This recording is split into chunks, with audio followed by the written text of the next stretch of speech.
Dia setelah memakai pupuk eco farming. Di atas ni pak dada ya.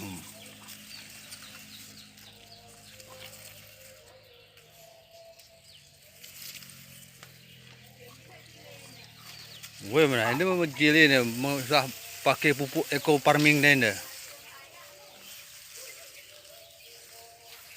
Pupuk eco farming.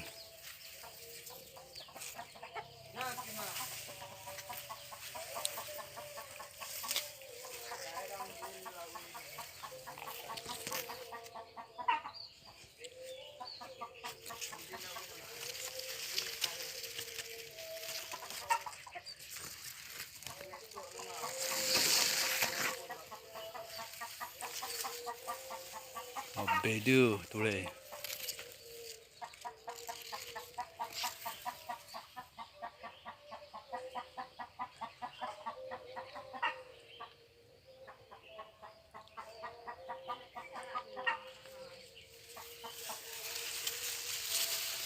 Makai pupuk eco farming. Eco farming.